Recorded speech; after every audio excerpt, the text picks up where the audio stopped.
Welcome to Sim Racing Alliance. I'm sure you're accustomed to seeing parental ratings in the upper left-hand corner of your TV screen when you begin to watch a program. These ratings are in place to ensure the content is appropriate for the members of your family that will be viewing the program. Many of you have asked if we could provide ratings for our broadcasts so you can determine if our show is a good fit for your family. We use a complex formula to assign ratings to our broadcasts, and I hope this explanation is helpful. For the race you're about to watch, we've assigned the following ratings. First, this race is rated S for speed. SRA's GT Challenge's top divisions are among the most competitive in North America. Second, this race is rated E for excitement. Soon you'll see over 40 cars hurtling toward turn 1 to start the race. This is sure to get you on the edge of your seat, and you'll be there until the last lap is complete. Next, this race is rated X for exhilarating. Watch while some of the best sim racers attempt to race side by side and make unthinkable passes. And last, this race is rated Y, for you can't beat this with a stick. This is the best sim racing you'll see on any platform. So with that, we hope our explanation has been helpful to make sure that our program is suitable for your family. Stay tuned. SRA will be with you in a moment. And light them up. You know what night it is. Welcome back to the beginning of another Sim Racing Alliance season. It's been a long break, and we're back.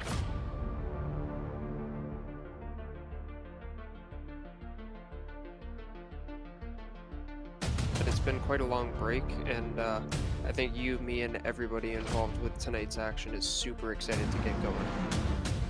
So they got a straight fight the rest of the night. He's going to have to make a move.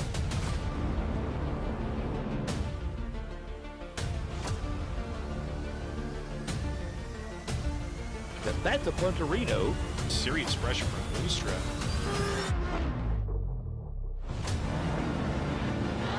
Trying to switch on the inside.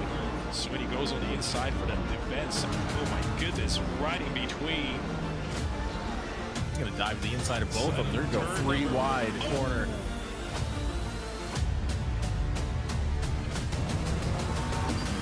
And we're off and away for SRA. Ladies and gentlemen, welcome once again to the Sim Racing Alliance. We're here for week 4 of Division 4. Once again, I am Andrew Reif, joined by my good friend Adam Santana. And boy, did we have a barn burner 2 weeks ago. We hope you guys enjoyed the off week because we need a little bit extra time to recover from Suzuka, Adam. Yeah, that was a heck of a race. It did not go the way any of us expected. We really thought the front runners in the championship were going to run away with it, and they didn't, and yeah, we'll see what tonight has in store. Yeah, just a whole lot of mix-ups happening, a little bit of movement in the midfield, a lot of movement, though, at the top end of the Drivers' Championship, as we'll probably get a look at those standings here in just a moment. I mean, there was so much that was going on around there, and, you know, of course, some big names at the top, like Austin Whitescarver, ended up moving it down the list. So as we move on here to a wet Valencia, I feel like there's going to be a lot more that ends up happening. We'll take a look here quickly at the track map, and Adam, there are quite a few fun corners on this track, but I feel like that's mostly true in the drive, specifically looking at the fierce turn 12. I mean, that one can catch so many drivers off guard. Yeah, I think this is what people would refer to as a busy circuit. There's just corner after corner after corner, it just throws it at you. And in the drive, the ideal line is over a lot of curbs. In the wet, not a great idea. And like you said, turn 12, the exit is all curbs. So, I mean, it's going to catch some folks out in qualifying, maybe in the race. Yeah, there's a lot to be said about, you know, you can gain time by taking those curbs, but if you catch yourself braking a little bit, specifically into turn 14, if you dip your rear right onto that curb in braking, you're probably not going to have such a great time. So Valencia in the wet, have to say I'm very excited. There's a lot of time to be saved, but there's also a lot of time to be lost if you make that ever critical mistake. Lots of flowing corners. I have to say I'm very excited for this one, and I'm hoping that there's not so much carnage. We have had some special rulings regarding the pit lane as well, and the red tarmac off the racing surface, which is particularly slippery. So racers are going to have to be extra careful there on the pit exit near T1. Very, very fast corner, probably one of the fastest ones here on the track. So we'll see how things pan out for today, and if we do see any movement on the top. But before we get into all of that, we want to give a huge thank you to our SRA sponsors and title sponsors for supporting us here at SRA, as well as support from Documise, a modern business solution for product management. Go to documise.com to learn more today. And support from Retro Saga, a North American-based gaming company that provides accessories for your favorite classic systems, including Nintendo, Sega, PlayStation, and much more. Enhance your retro gaming experience today at retrosaga.ca. And Adam, let's get into it. Let's talk about the driver's standings. Practice has ended. We got the final minute here before qualifying starts, so let's take a look at who our front runners are. And it's Eduardo Rodriguez at the top, who did have quite the drive there at Japan last week. He did. It was not a huge surprise that he had a good result, but he really brought it home when the other championship contenders had a bad race, and sometimes that's just what you have to do. You have to pick up the pieces when other people can't. That much is true. And I mean, speaking of picking up the pieces when others can't, Austin Whitescarver certainly did not have the race that they wanted, I believe, taking a DNF at Japan, and after being one of the front runners, one of the tied leaders up out in the front. Some movement in the back as well. Selena Boonstra is one to look out for alongside Scott Fisher. I feel like Demler was one of the racers that I'm looking for. I don't see them here on this list. We'll take a look here at the next page, and there they are, all the way down near the bottom. Ian Demler was a racer we were talking a lot about during the 60 Minutes to Suzuka, so I'm surprised to see them all the way down here at the bottom, but that's the way it goes sometimes. Yeah, Ian was really in the mix. I'm guessing maybe he hadn't done the first two races, possibly, because 33 probably feels like what they got from Suzuka. Excuse me, from Suzuka, so I'm guessing that's probably the case, because they were in the mix in the fight all race. Absolutely, and we'll take a look at the team standings now, as this one is a little bit different. You know, we saw a particular team standing in a particular race series that people might be familiar with, a rather predictable first place for Red Bull because they had the dominant driver. Not so this time around. Eduardo Rodriguez, the Drivers' Championship leader right now in Red Eye Racing, sitting in third place. It's that Lunar Motorsports consistency that I'm looking at. We talked a lot about Selena Boonstra. Really, Demler and Boonstra were having a bit of a battle there in the last race. So it's Boonstra alongside Osborne in that P2 position, Curtis Adams and Taylor in the number one spot on Al Menards. You know what? I have to say it. That really sticks. It's a great name, but it sticks out to me. Obda, they're not living up to their name. They're leading the championship. Yeah, well, this is what I'm talking about, though, you know, and then again, you know, in third place and fourth place, we have two very highly, you know, respected drivers here in Division 4, but it's the 1 and 2 spots, so they've got two quality teammates that are able to get some consistent points in the midfield that are leading the team standings. Yeah, absolutely. It's so much is up in the air in the team. I mean, there's 6 teams within 100 points so far. That's easily a gap that can be closed the rest of the season, so much to play for in the team championship. Yeah, I mean, even look further down, number 6, number 7. I see Mike Gino, Matthew Walkowitz, both race winners now in Division 4. Looking further down, KB Smith racing all alone here with 220 points, outscoring 6 other teams with 2 drivers. KB Smith is trying to max it. He's going to try and win it on his own. I don't know if he can do it, but they're going to try. Well, we'll certainly see. We got drivers on track right about now, so we're probably going to dip into the action here as it is a very wet looking Valencia. But it looks like the session has ended, is what I'm seeing. That doesn't seem... We are back in. That doesn't seem right to me. We'll see. Yeah, I think I just have a bit of a visual bug on my end, so let's get underway. Yeah, it looks like Johnston is going to be the first across the line to set a lap. And one thing to remember as well, before this race, we had the restructuring of gold and silver. Oh, true. So some people maybe moved up, so maybe fighting for championship that they weren't fighting for before. Maybe true. You know, it's not really something that I tend to think about a whole lot, is the Gold-Silver Championship. But we'll have to keep our eye on that. As you mentioned, it has evolved here. I wouldn't necessarily say late into the season, but it's not particularly early either. We see the top time right now is Juan Lorenzo, the 51, with a 1 minute 43.667. Certainly a respectable time, depending on the conditions as well. You know, we talk about this is a wet race, but there's some variation to that. There's some variability. Nobody really knows for sure just how wet it's going to be. So what looks to be heavier rain here, I would say 140 is quite a strong time. Yeah, in the practice earlier, I think we were seeing some in the open lobby that we were in. I think it was around 138s, but again, the wet level could have been different. It could have been heavier, it could have been less. And, you know, the first lap on these tires, the tires probably aren't warm yet, and those wet tires, they really need to be in the right operating temperature, so I think we're going to see some time start to fall.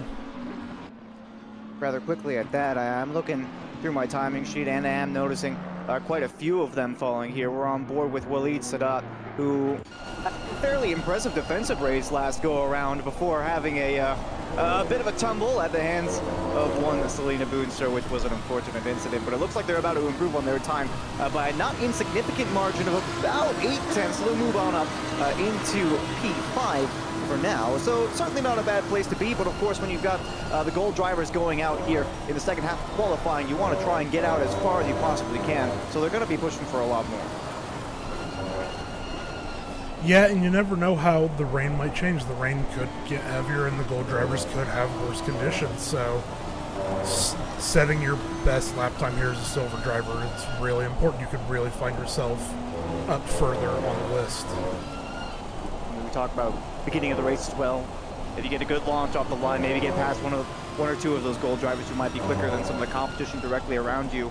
Could cause a lot of those drivers who are behind you to get caught up. And it looks like Vincent has gone off the track here. It's going to be one of our first victims. We'll get a replay of that just real fast and see what exactly has gone on. Looks like the middle sector here. Or it might be exit T1. I don't quite recognize that just offhand. They go a little bit wide maybe, and then they lose the rear. I think that is the beginning of the third sector, yeah. That's a really tricky corner. Well, I mean, which one isn't? Well, That's a really good point. Yeah. So I think they'll probably get another flying lap. I'm going to go to Felker here and just went top of the table. That must have been a great lap. 139.8. When we talk about bringing the times down, that's certainly a way to bring it down. And the Yit Cows team, my second favorite conglomerate in SRA. I love hanging out in their chat. They're a lot of fun. Well, I'm gonna be honest, I can't really speak much to that. I only really know one conglomerate. It's the one that I'm a part of. You know, Shout out and to Taylor. Lorenzo .042 off of Felker's time. I think, at least for Silver, we're gonna have a fight on our hands. Yeah, I'm seeing some deltas immediately falling as well, but there's not really a whole lot that you can take away from that. We're still seeing improvements pretty much across the board, so the drivers starting to come to grips with exactly how much grip there is out on the field right about now. I believe we just saw an improvement from one of the drivers. Or lack down of the- grip. Yeah, very true. It looks like they're racing boats out there at times, but... Holy Johnson. Yeah, was about half a second up, but now Delta's starting to climb back up. Not This is gonna very bother the top two with unless, well, still a lot of lap left. Yeah, this is one of the trickier sections as well. If you get a little bit too eager on the power, then things can go south for you rather quickly. It looks like they're actually gaining quite a bit of time here, but it's up to turn 12. It's what might well be, especially in these changeable conditions, one of the most challenging corners on the track. And they've been able to save a little bit of time. Now they got to nail this braking zone and once again stay away from that curb on the right-hand side. You absolutely will go around if you get it wrong. Trail braking all the way in towards the apex and gaining some time here on the exit. They're about 8/10 up, maybe a little bit of traction lost, but still a quality improvement down to about 1 Should minute take him and third. 40 here. Third, that's a really good time. Isn't it? Lorenzo's giving us a yellow flag. Oh, looked like spin at the last corner. Then I didn't quite catch that. Let's go back and 15 see if we can get seconds that. left. Oh, yep. Don't know if Yeah. maybe caught the curbing under braking, but yeah, just a little spin. We could see a lot of that tonight. That's, as you pointed out, wasn't really looking at the track map. That corner is so tricky. Yep, I got a little bit of a look on it on my end, and it was just a tiny little bit of that rear right on the curb. I'm talking a tiny little bit as well. Absolutely ludicrous how much grip there is to be lost if you make that tiny bit, just very, very little mistake. So, unfortunate, but that's the way the cookie crumbles. You'd rather have that happen in qualifying, especially when you're up in P2, than anywhere else. And it looks like we might have just had an issue from Johnston. I'm going to see if I can hop back and get a look at that one here. Because they might have had a bit of a spin. And Felker pulling off. Let's go to Lorenzo, who is up on their time. Oh, yep, out on those exit curbs. Oof. Touch the red paint, That's and tough. you're going to go around if you touch that red paint on the power. So certainly a bad time. Lorenzo up 3/10 right now. Very easily into pole position if they can put together this lap. Maybe even gaining a little bit here as they head down towards turn 12 again. One of the hardest corners, I would argue, to get absolutely right. They're taking a little bit more of that curve than I think a lot of racers would be willing to, but they are gaining a heck of a lot of time for it. We'll see if they can put it together here on the last corner. Nice late braking. Maybe could have gained a little bit more speed, but my God, they are saving. They are saving so much. The Delta just shot up by 2/10 in that corner. That's provisional pole by almost 6/10. That is a very good lap by Christian Lorenzo there. I've got what looks to be a spin from Morrison. If I think got that right. Sullivan is the last silver driver we have out. Moves up 2 positions. It's a good lap. Just catch Morrison on their last qualifying lap they had available to them in the session. Was a spin exit of turn 12. Really the entry, they took a little bit too much curb on the inside, and well, they tried to start the space program for their manufacturer. Didn't exactly go to plan.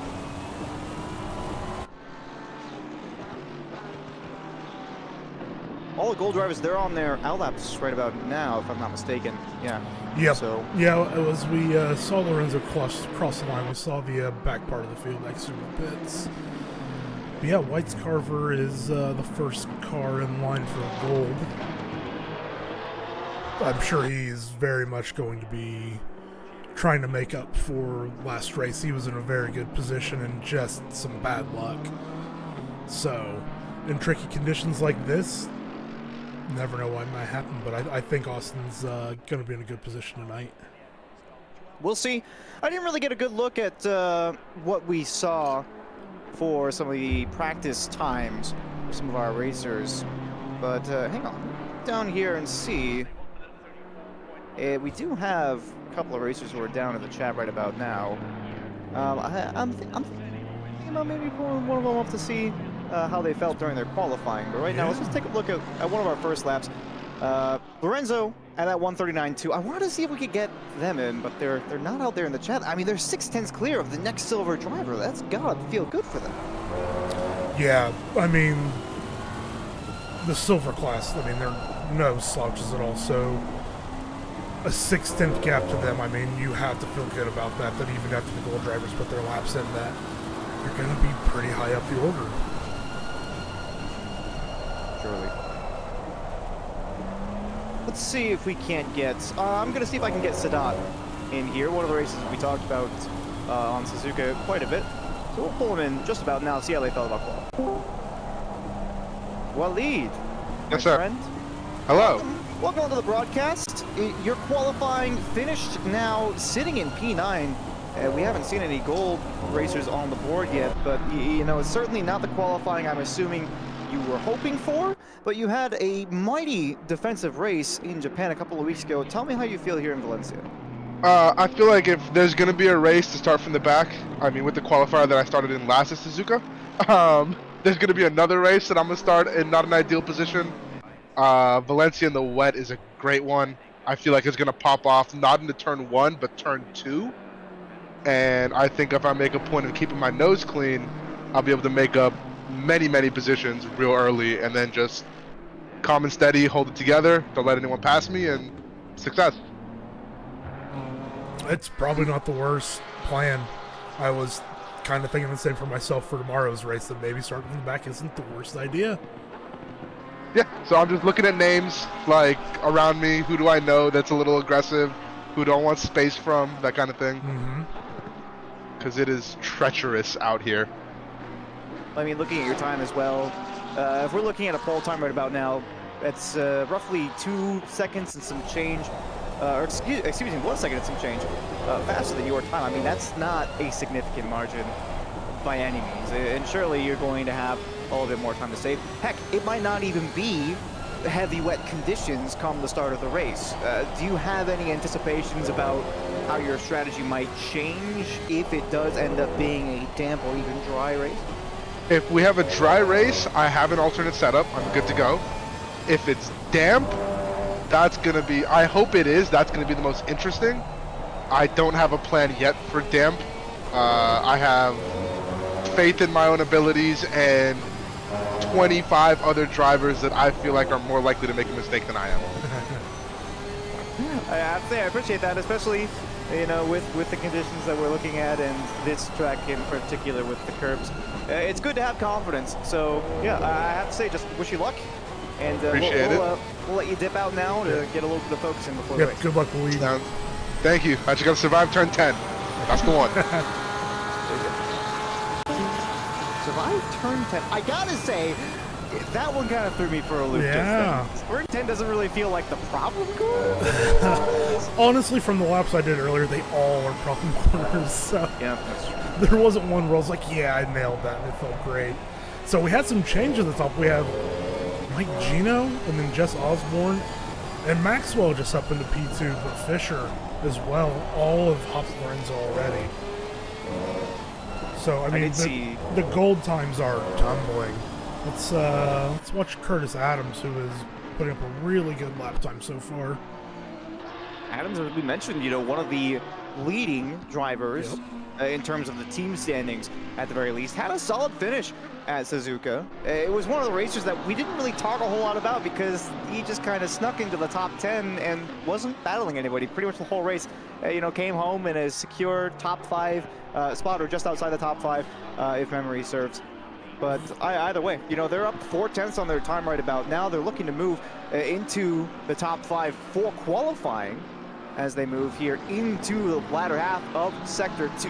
But these can be so challenging. This is the turn 10 that Mr. Waleed Sadat was just talking about here. It is difficult to get that one right. I do agree with him. I had a lot of problems. We've been having problems with that corner, so yeah. I think that one is... It's so easy to go deep in that corner, and if you touch that paint and you're still trying to turn, you're in trouble. Just making sure not to break on the curb here, and it does seem like I feel like that's probably one of the guaranteed spots where you're going to see drivers taking it a little bit easily. It looks like it's going to be about a 0.3 improvement here for Adams. They'll have 2 more laps to go, and that does propel them up into 5th Let's position. go to Maxwell. Only 3 Should tenths. be taking pole, or provisional pole, yep. By almost a 10.5. Well, Adams was 3 tenths behind pole until then, but they won't move down from that. They're already behind Maxwell. But that goalpost keeps moving. You know, we were just talking to William Sadat about how you feel about your time, but it keeps getting lower and lower and lower. Does that time? Yeah. I am seeing a lot of green on my race control right now, but 4 tenths is about... Let's go to KB Smith. I think Did that's who you were have gonna a bit of bring a up. spin earlier, if memory serves. Yeah, I don't know if the rain has maybe lessened a little bit, or if it's maybe just the gold drivers just being that little bit better, but I mean, the gold field has essentially eclipsed the silver field except for Lorenzo so far. I suppose it's not necessarily too surprising that the gold drivers are better than the silver, but by this margin... No, is the margins are like- huge. The margins Yeah, are this- huge. This is ridiculous. So it's a good exit, though, for Smith. Out of turn 12. Again, quite a mighty one at that. They're getting a little bit closer to the curb than I imagine some would dare to. Try and use as much as they possibly can on the exit. They lost a lot of time in that corner. Oh, no. It's not necessarily a bad lap by any means. They're going to be looking for, like I said, they had a spin earlier on. They dropped the last corner there on that lap. They are going to be hungry for improvement here. Already they're down into T1. Let's go to Fisher, who is 6 tenths up right now. 7 tenths up on a flyer. Oh my goodness. And then McLaren as well. You can quite take those curbs. Keeps the foot in. And it's going to get a lot of time as well. Through the sweeper, turn 13. Keeping it clean through that final corner. Up a second as they get back on the power. They're going to lose a little bit in the traction. This is going to be provisional pole by a pretty good margin. Oh my God. What a lap. What a lap. Breaking the 137 barrier. 9 tenths Very on impressive. P2. I don't think we're going to see another improvement like that for the remainder of qualifying. Further down the field, I see Hacksaw and Rose will look like they're trying to get a little bit of time out, but they're certainly not going to come close to a 137.9. Fisher is improving again. Qualifying is still going. They've still got one more lap. They could move the goalposts even farther if they could put down a better lap. They're almost up 2 tenths into Sector 2, but we'll get on board with that one later. We got some more improvements coming in. Yeah, White's Carver's up 3 tenths, about to just finished the lap and took the checker flag. We moved her up to P3. It's, and Fisher had a bit of a spin. Might catch that one on the replay, but that's unfortunate. But I still think they're going to be fairly satisfied. It certainly doesn't look like they're going to be contested for pole right now. I'm seeing a heck of a lot of red on my display right about now. Robbie Toddy in P2, White's Carver P3, Gino P4, Maxwell P5, Jess Osborne in 6th, Selena Boonstra in 7th, KB Smith in 8th, Curtis Adams in 9th. This is stacked. All of the fast drivers that we're looking for are right there in the top 10. It's the familiar names from last race. They're all right there again. So, man, I think we're going to be on for a very, very good race. I have no doubt about that. Even looking further down the field, we talk about this as a stacked top 10, but even moving down into the midfield, Hacksaw, Lorenzo, Barker, Cockcroft, Demler, Felker, all just in a close proximity to each other as well. The only real outlier that I'm seeing here that comes to mind immediately is Sadat in P23 in a field of 25 racers. That one, it catches me a little bit out, but as for the rest, I feel like there's going to be either some solid battling or a heck of a lot of contact because these racers are going to want to keep it as close as they possibly can. You can't afford to lose a whole lot of time to some of these competitors. Yeah, this is going to be a heck of a race, I think. I could see maybe some of the top drivers maybe taking the pit early to get out of the spray and just get some clean air and try and put some clean laps in. but you always run the risk that you catch the back of the field, and yeah, it's going to be a great race, I think.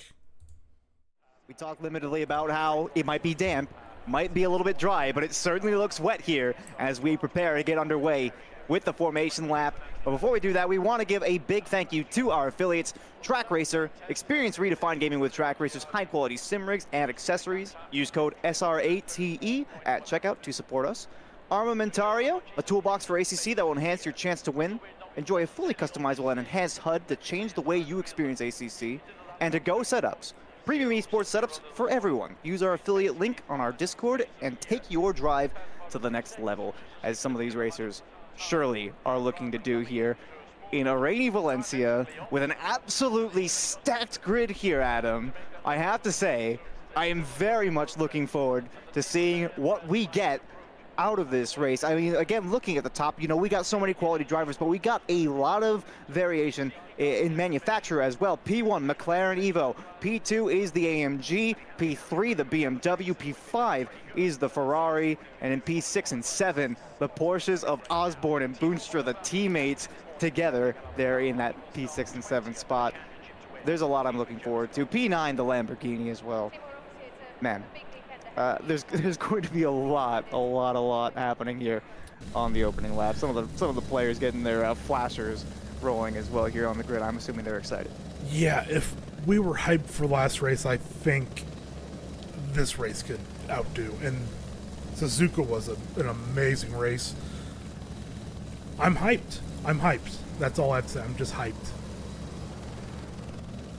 Where do we think that the first incident is going to be? We know it's going to happen. We know it's going to happen at some point. Do we think it's going to be a spin? Do we think it's going to be a contact? I got to say, I feel like Waleed was probably right. T2, to me, seems like the deadly one. T2 seems likely, but, I mean, turn 1 is so fast. If we potentially see a 3 wide going through there, I mean, that's going to spell disaster for all 3 drivers that could be in that situation. Maybe all the drivers recognize that and don't put themselves in that situation, but man, I have a hard time not seeing at least one incident into turn 1. But let's hope for everyone to get through clean and we just have a heck of a race. We'd hate to have to give out penalties, that's for sure. But no. I feel like number 1 stories I'm looking for: Gino, race winner at Suzuka. White Scarborough looking for a return to form. Actually notably absent. Now I'm looking down the field. Walkowitz not present. Yeah. I don't know how I missed that earlier on, but not here for this race. I feel like Maxwell Rodriguez also actually absent, which we didn't even touch on. Well, you know. Yeah, I do not see. Yep. Not on our list, Rodriguez. Yeah, very slightly easier to miss racers when you're so immersed in the quite action-packed qualifying that we had. So my apologies. I didn't mean to insinuate that they're not important, because they certainly are, but not present for today. So perhaps that is the opportunity for some of the racers lower down in the driver standings to kind of catch a little bit back up. Like we said, Curtis Adams right now, P1 in the team standings, but has a little bit of ground to cover if they want to make it their way into the top 5 in the drivers. Maxwell, who I believe finished position 3 at Suzuka. Eduardo is in chat, and I completely forgot he posted about it in the Simric. Just his base is stuck in customs right now. Eduardo, that is the worst, and I hope you get it before next race. Well, one way or the other, we're about ready to see the lights here, and man, I'm still just raring to go with this one as they prepare to slam down on the throttle and send it. It's Fisher leading from Robbie Totti, from White Scarver and Gino in 3rd and 4th as we get ready to move on to racing speed here at Valencia. I just cannot wait for this one. And here we go. We're on the way. Valencia in the wet. 60 minutes here, Division 4 of Week 4 as they hurtle down towards T1. Looking really clean so far. Lots of movement. Oh, there's a contact in the back. Oh my goodness, Wix has absolutely been destroyed. Something has gone wrong there. We'll get that on the replay. ideally, but it does look like there was a bit of a contact collecting 2 or 3 cars here at this incident in T1. Hopefully nothing more occurs, but it looks like it might have just been a tap from behind it. Yeah, you can look at that collection. So many cars involved. Further up the road, Demler and Hacksaw involved in what appears to be an incident. We'll see if we can get eyes on that one next. But it certainly has not been a clean lap 1. No, but not quite carnage. So that's at least good. Not too many cars involved, but I mean, you still don't like to see those incidents.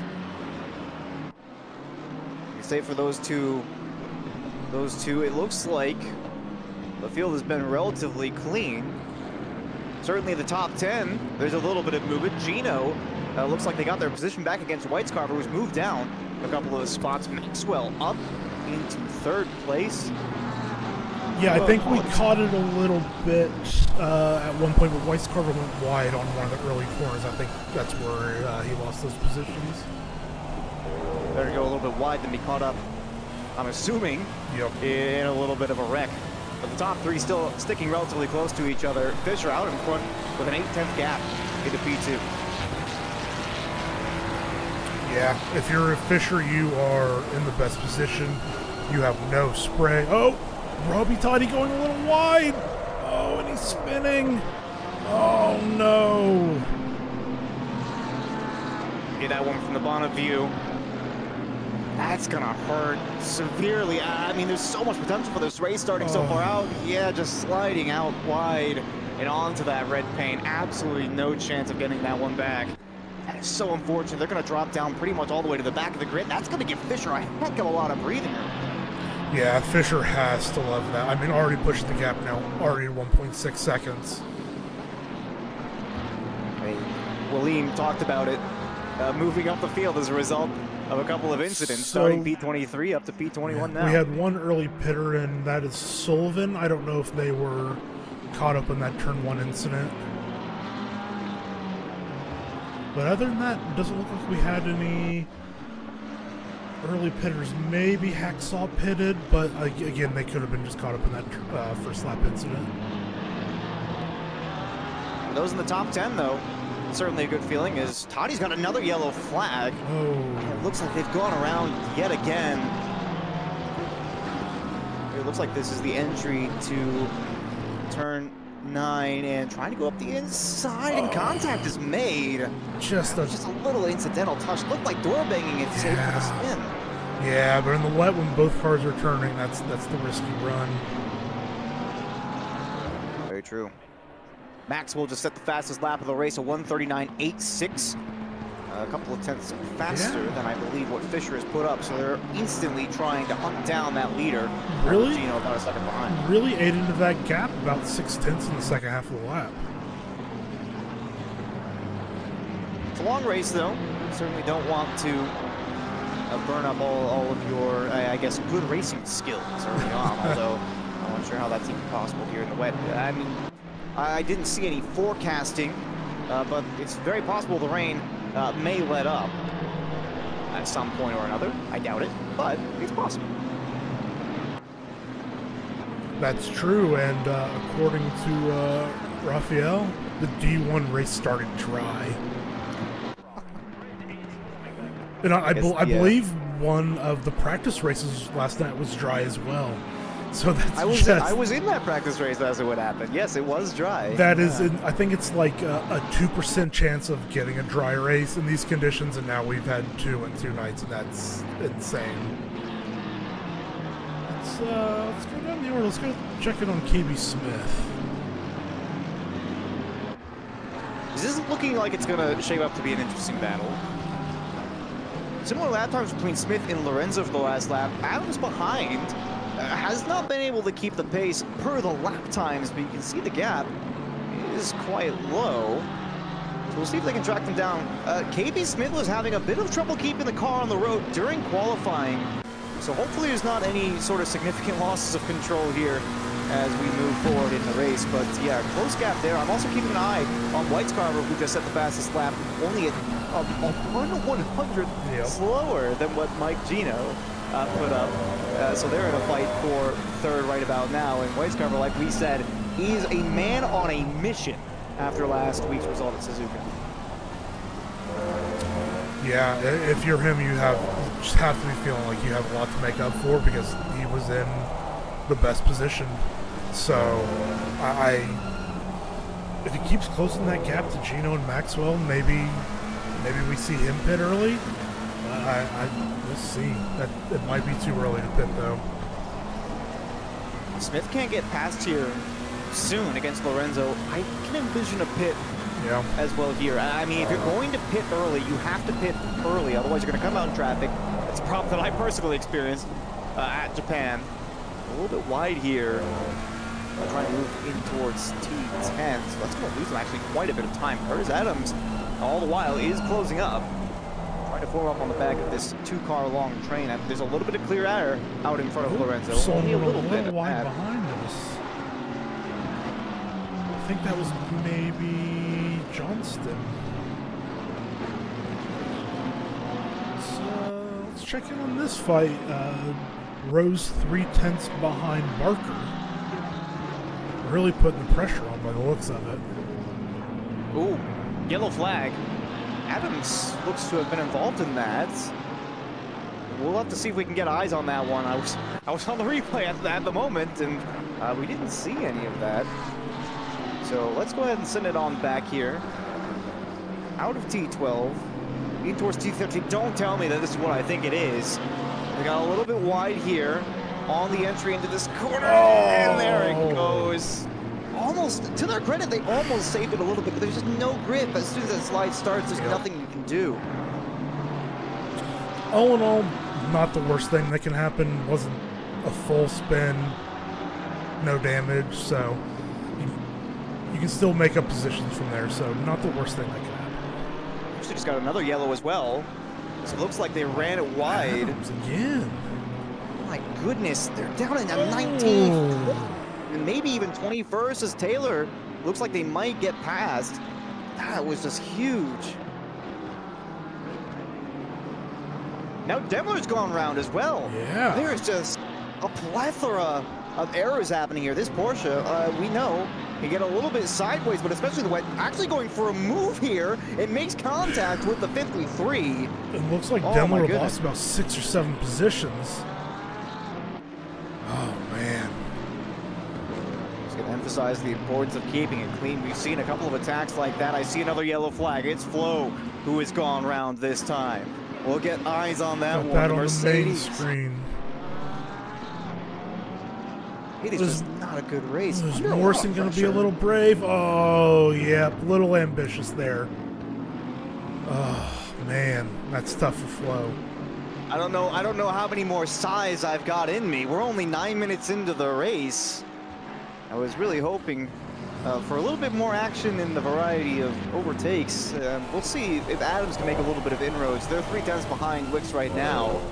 They certainly need a recovery drive at this point. The leaders are having, the time of their lives right now. Osborne up behind Boonstra. I'm sure they're happy in 5th and 6th as a team. KB Smith still hunting down Lorenzo. Maxwell 6/10 behind Fisher. But it's pretty much business as usual there. The battle between 17th down to about 20th is the one I'm watching right now. Yeah, well, looks like there's about 5 cars within 2 seconds of each other right now. And I think we just had Taylor overtaking Adams. Clear pace there. I mean, Adams was one of our top 10 qualifiers. Taylor doing a good job to get past. To keep an eye on that. I expected the midfield was going to be a little bit spicy, but not for these reasons. We've seen a couple of our top runners potentially move down the order, and Waleed's it up. To their credit, like I said, started P23, and he's in that fight. He's in that train of 4 or 5 cars. Just saw Barker actually lose a couple of positions. I think they've run it wide. I'm going to go ahead and send it back in the PIP. Take a look if we can see it. And yeah, oh, wow. Yeah, Barker right off the road. Yeah, once you get that wide, you're just a passenger there, and there's just nothing you can do. There are a lot of unfortunate incidents. I think, if nothing else, it serves to emphasize the fact that this race can really develop in all of the wrong ways at any time. Yeah, and I think we can shout out some of our biggest movers. Kevin Johnston up 9 positions in P10, and Morrison up 10 positions to P14, and Vincent up 7 positions to P15. Lots of impressive stuff going on. I'm still hoping a little bit for Sadat. I guess some of the other stories, you know, Adams down into P18 right now. You know, if you have a lot of movers forwards, you're going to have some moving backwards. Toddy out from T2 down to P21. Yeah, that's rough. Absolutely brutal. Yeah, we have a 4-card train here. It's Morrison, Vincent, Wicks, and Taylor. A lot of space in front. Only one has pitted. That is Sullivan. So this train, I mean, Morrison has an 8-second gap up to Felker in front. So whoever's leading this train is just trying to race their race right about now, supplied that there's no pressure from behind, and it looks like Vincent does have a little bit of space there as they move in towards T10 now. Again, very difficult braking zone. You want to make sure you try to maximize the track without touching the curb on the inside or the outside, and heck, that's a lot easier said than done. Yeah, I feel like one of these drivers that's stuck in one of these trains is gonna pull the trigger on pitting at some point. It's maybe they feel like they're setting a comfortable pace and they don't want to go faster, but yeah, I feel like there's some drivers that are probably losing track position by not pitting early. In fairness, though, yeah, I have heard some of the mentalities of drivers throughout the divisions has really been there's a lot to be said about trying to race the other racers, but at the end of the day, what was that? My God, that looks violent. Massive T1 incident at that. I was keeping track of the leaders, but my goodness. Oh, I think I went back to the wrong car. Take the PIP. I got it up. Oh, no. Oh, that was a late move. I think they might have missed their break point. That certainly did not look like an overtake. Wow. So that would have been Wicks and... Mistake for Maxwell up in front. Looks like they ran a little bit wide. I've got that one up now. And yeah, exit of turn 10. Missed out a little bit, and that's going to be a position down. They were really pressuring Fisher there for a little bit as well, so that allows Gino to go through. Yeah, well, I think we'll see what, if Gino can maybe put the pressure on Fisher now. Whitescarver's going to be putting the pressure on Maxwell. Whitescarver, again, a character that we've been talking about through the course of the last 2 races, I would say the season, that is the last 2 races. Boucher and Osborne still having a pretty good battle in the back. Stefani's got a yellow flag. They've gone round.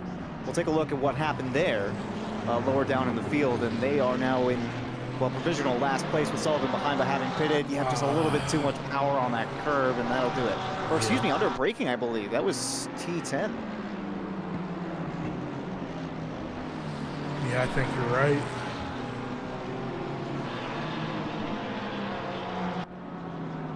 Just the reinforcement. I think we got a little 3-card train here with Cockcroft, Barker, and Felker. Some names that we talked about to watch for in the midfield. Barker had a bit of a defensive drive in Suzuka last go around, except like they didn't quite have the pace that perhaps they were looking for as Wicks pits out in the background. Yeah, Barker, I think, with a lot of proof here.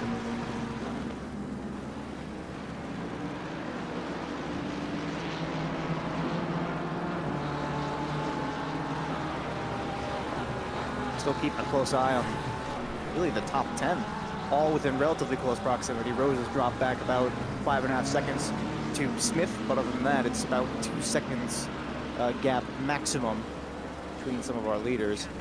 Yeah. Still a lot of development to be had there.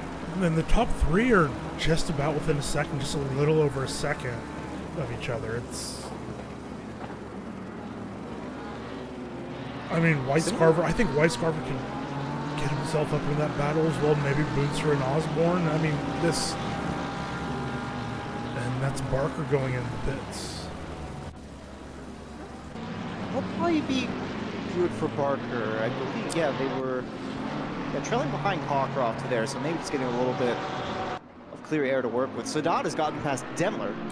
Yeah, it looks like Wicks came out in between the battle for the lead there. Came out between P1 and P2. Oh no. Yeah, that does the right thing, pulls over. Yeah. Yeah, more pits coming in as well. Demler's gone into the pits as well. That top 3 battle, it looks like it's going to evolve pretty significantly. I'm looking at it, and Fisher, best time at 139.2 versus Gino 138.8. Maxwell behind at 138.9. Whitescarver behind them 138.9. So the lead racer right now is, in terms of outright raw pace, the slowest of the 4. As far as last laps go as well, they're not necessarily making waves. So we'll see if Fisher can hold on to it. I mean, as long as you're in the Oh, Maxwell's going around! Maxwell goes around! Oh, no. I think we need to go back on the replay. I didn't see any contact there. We'll get another look. Oh, just touched the curb. Wow. So lucky for Gino that Maxwell didn't end up right in front of him. Oh, yeah. That was a bit close. And then, yeah, Maxwell just goes ahead and pits. Probably the right move there. Absolutely. So, yeah, the teammates here, Osborne and Boonster at 0.4. No, screw it, 0.7. Yeah, moving on up as well. Yeah. With mistakes from Toddy in front and then Maxwell with the spin. Yeah, and Barker picked up a drive-through in the pit lane, it looks like. Saw a yellow for Sadat. Didn't look like anything severe. A little bit of time loss in T1. I think they just ran it a little bit wide. Yeah, onto that red paint that nobody wants to touch, but kept it under, well, relatively under control. Back onto the grass on the other side. But it looks like now, from 12th to 15th, we've got a fight going on here. Toddy, again, P2 in qualifying, right up behind Vincent right about now. This is going to get close very, very soon.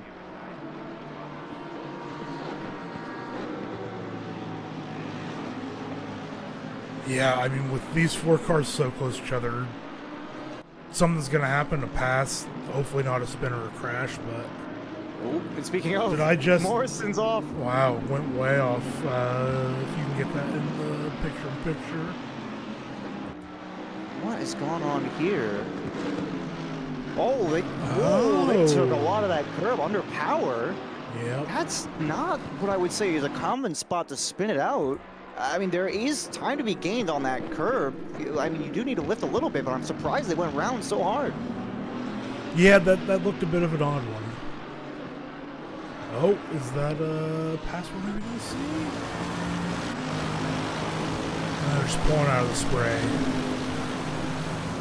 That would be a brave move, I'll tell you that for sure.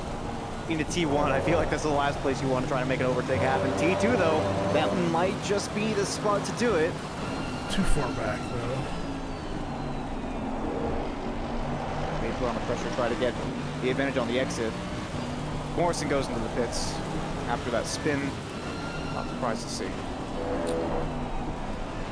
Yeah, I feel like Robbie Toddy just probably has the pace on Vincent right now, but it's so hard to pass around here and in the wet. I mean, it just makes it even harder without a mistake. At this point as well, you still have to pit. So if you can't get past Vincent, at what point do you just cut your losses and try to get some clean air and fix up your mandatory pit stop? I feel like that might just be what's going through their head right about now, is try to advance here up the field. Yeah, I think you're always... Oh, oof, that could have been bad. I think you're always kind of doing that math in your head, especially when you're caught up in a train like this, but... you hate to pit too early and then maybe have something happen later in the race where you have to pit again, or maybe you just have a small spin that you maybe wouldn't have had, or you get caught up in traffic. It's pitting early is just a risk, and I think, oh, Vincent going wide, and Toddy picking it up. It's going to cost them more than one position as well. Adams gets past, a position that he'll surely be glad to have after the error earlier on in the race. Yeah, That's recovering pretty decently from the early mistakes. You could say that again. I mean, up into 13th now, although it has been a couple of pits that moved them up. He's still putting up some reasonably respectable lap times, but you know, certainly not what we would have expected for them running in the top 10. I see Barker pitting. Serving the down drive-through. 20th in that drive-through. I feel like it's almost going to be a race ender at that point. You know, there's still some points to be had in the event of a couple of other maybe drive-throughs or spins for other racers, but that hurts. Well, and with only 25 drivers still in the field, all you have to do is get classified. You're going to have a decent points haul. True enough. Battle here, 9th through 11th. Adams went wide and Vincent gets through. As soon as I look away, I tell you, every single time, I'm like, yep, no, there's not much happening in this battle. It's good pace, and then one mistake. Let's check back in on the lead battle. Gino is piling the pressure on.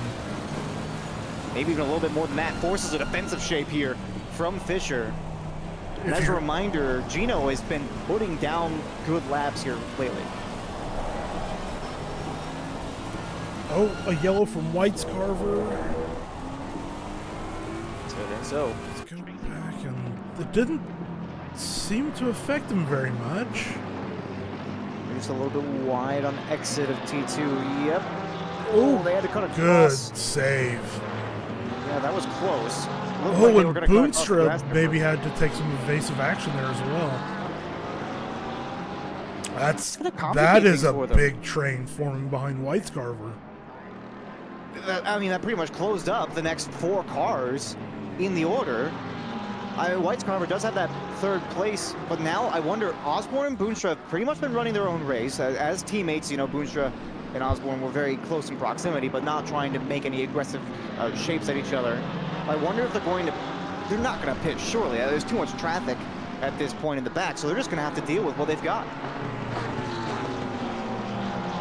Yeah, if I'm Boonstra and Osborne, if I'm assuming they're in voice chat together, I think I say one of us pits now and maybe the other goes long, and maybe one of them goes now. Yep, there goes Osborne. Maybe he was listening to us. Johnston took a little bit too much exit of turn 10 on the curb, braking, and did end up going around. I believe we missed that one on the replay, but that is the story there. And as you mentioned, yep, heading out. But Boonstra sticks. Maybe this is just you don't want to put all your eggs in one basket. Maybe Osborne specifically just was not vibing with the locale, so to speak. But at this point, I mean, Boonstra is going to have to start running a bit of a defensive race, which is an unusual, I would say, position for her to be in. As we saw last go-around, she was the one making frequent attacks. And actually, speaking on that, you know, only 5/10 behind White's Carver. I feel like there might be a little bit of action in the near future here. If Selena doesn't have the knife between her teeth yet, she's about to, because I think she sees a possible podium. Oh, wow, and you know what's shaping up down the field as well. Osborne, coming out of the pits, has formed up as the leader of a train of 4 or so cars right behind, all within a second of each other. So there's going to be a bit of a battle. That's Flo, Taylor, Sadat, and Maxwell. Sadat and Maxwell, 2 of the names I'm looking out for there, with Jess Osborne to lead at the front. So that's going to be a curious battle. Yeah, but in many varieties. that works out really well for Osborne, not getting stuck in the middle of that or behind that. So just coming out ahead is probably crucial for the race. As point, somebody mentioned we did miss Gino passing Fisher. How Oh, in the world? no. It must have been a mistake. There's The so last much lap for going Fisher. on. the last lap for Fisher was a 1:49.35. There must have been an error. And speaking of, Maxwell, a yellow flag with Sadat, and it looks like they're both going to lose a heck of a lot of time. We'll see if we can get eyes on that. I was on the replay there for Gino and Fisher. We'll see if we can get eyes on this one now. But yeah, that's a huge drop from Fisher. Gino currently has the best lap of the race, so if they're free now to essentially just use all of that pace advantage, then that's going to be significant. Yeah, I think that absolutely puts Gino in the best place. He's had the pace, he was putting the pressure on, and yeah, I think with, like you said, with that lap time from Fisher on the last lap, you can only assume that it was probably a mistake, and Gino just slid right through. Thankfully for Fisher, they had a little bit of leeway. White's Carver has dropped now a 5-second gap, having formed. It looks like the train behind White's Carver as well has started to spread out just a little bit. Lorenzo and KB Smith still trying to close up to the back of Boonstra, but seemingly to little effect. Rose right now in a battle with Cockcroft, only 1/10 behind. Felker close as well, so a potential for movement here in the top 10. And it looks like Cockcroft's trying to get the move done here. Can they keep it? Not quite. There just was not the traction there, and you don't want to try to overtake in a T12. No, that's not a place you want to go, even think about going too wide, especially in the wet. In fairness, I can't think of many places where I would want to go too wide in the wet, but you're going to have to do it at some point if you want to take positions, so we'll see.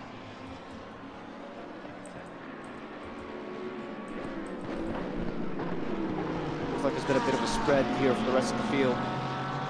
Seeing a lot of 1 second plus gaps now on my screen. Curtis Adams forming up behind Vincent further down. Curtis Adams, who, as we mentioned, is on the run back after having an incident early in the race. Yeah, I feel like at this point those two might just be glued to each other for the rest of the race. Let's check in on Sadat and Maxwell. And Maxwell has pitted, so needs to be clearing these cars that haven't pitted to potentially get back up in those top positions. Gino last lap as well, 1:38.8. Maxwell is really starting to close up here on Sadat. Maxwell as well on the recovery drive, of course, after that spin on their own. I'm seeing a yellow flag for Stefani, who has had their fair share of times off the road, and this does look like a not insignificant shunt for them. I believe they might have been wide at turn 1. We'll see just a second here on the picture.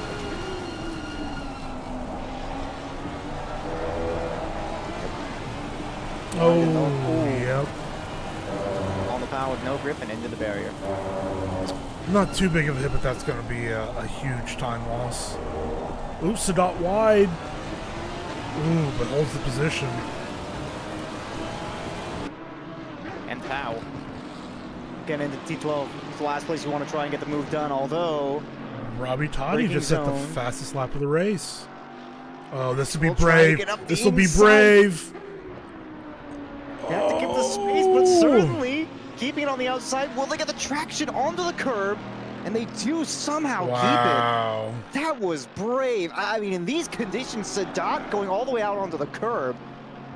Oh my goodness. Great driving from both drivers there to keep that clean. Oh, Maxwell! Maxwell wants that position so bad right now. I don't think there's any universe in which I expected to see somebody using that exit for the pin and hole. That's wide from Sadat. Maxwell's going to shove it up the inside, but can they get the rotation here? Oh! Huge. Get on the brakes! Got control though. Wow. Gotta get on the brakes into the gravel. That's going to be the position. That but, was, oh my goodness. That was some really good defending from Sadat there, but yeah, Maxwell just positioning the car so well with every time Sadat went wide.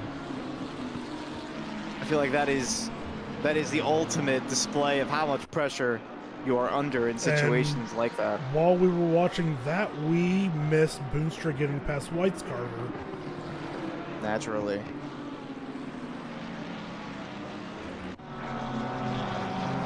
Oh my goodness. So much going on down the field. And well, Whitescarver, I think it may have been a similar story last time because the last lap for Whitescarver was, I believe, their worst of the session, 141.46. Oh, we have yellows here from Morrison and Barker. See that. Oh, that was brave, and yeah, it doesn't end well. We've seen a lot of moves attempted and ending in ultimate failure so far today. It's certainly not the action we wanted to see. Many cars have been off track here in Valencia.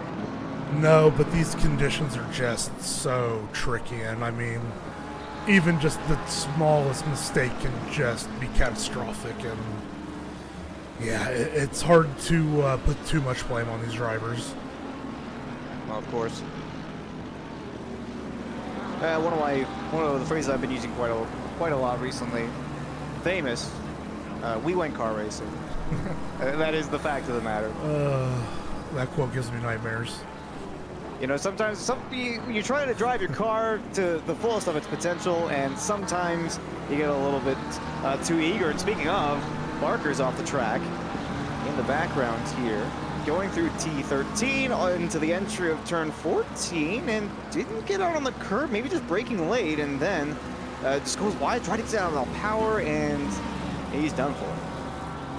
Yeah, when you get that wide, you just gotta lift and wait till you can get the car back straight, and then you can get the power back down, so it's tough. And looks like Fisher maybe made another mistake, and Gino put 2.6 seconds on Fisher in that last lap. I see that. 1:41.47 last lap for Fisher. With that much clean air, that is not the pace that you would want to see if you're competing for that top spot at the podium. Selena Boonstra, though, I mean, feeling pretty confident about this one. You're able to make it past Austin Whitescarver on what I think was an error, as Whitescarver's time has come down about a second from their previous lap. And now, oh, I think there was a mistake from Fisher. I just saw that delta come down quite a ways. I'm going to go back 15 or so seconds to see if we can't spot something. Oh, yeah, wide. I believe that was turn 8, middle of sector 2. That's going to hurt. Yeah, I mean, at this point, Gino's running away from the rest of the field. Provided that the pit doesn't have any complications, looks like it's their race to lose. And they've just set the best lap of the race as well at a 1:38.57. Absolutely flying. From themselves. So Gino certainly got the pace that we're expecting and looking to be a back-to-back race winner. So we're a little bit over halfway into this race. There's still loads of time. Let's not cast all of our ballots just yet onto who we expect to win. So Austin Whitescarver actually closing up now to the back of Selena Boonstra within half a second or so, only a moment ago, into T2. Yeah, it looks like there's maybe a car that is pitted that's between Boonstra and Fisher. I'm not sure. That's Morrison. Yeah, Morrison has pitted. Yellow flag for Sadat. And yeah, Morrison just gets out of the way. Sadat looks like they may have had a failure of some variety. Oh, which yeah. is highly unusual to say in the environment of sim racing, but it could very well have been a wheel failure. They're still stopped off the side of the road. I finally see the brake lights go on. I think that might be a race ender, though. Yeah, that does seem like hardware failure to me. That is so unfortunate. No, you hate to see it. Yep, and off the server. Left the server, yep. Man, you hate to see that. Yeah, that is just atrocious. It certainly wasn't, by the looks of it. Ooh, Markov just advanced a place. Yeah, let's get that back on the replay on the main screen. Must have been a mistake. Wide into T8. Yep. Wide. Yeah, and Cockcroft says thank you very much. see Rose giving a lot of respect to that one, though. Yep. Made that error and then pretty much just let it through. Probably could have defended that one, but did not want to cause an incident, and for that, I commend you. KB Smith in the pits. From 6 plates. Yeah, I think that's maybe the highest position car that we've seen pit aside from Osborne. I can't remember how many positions Maxwell lost after their spin before they pitted, so maybe around the same position.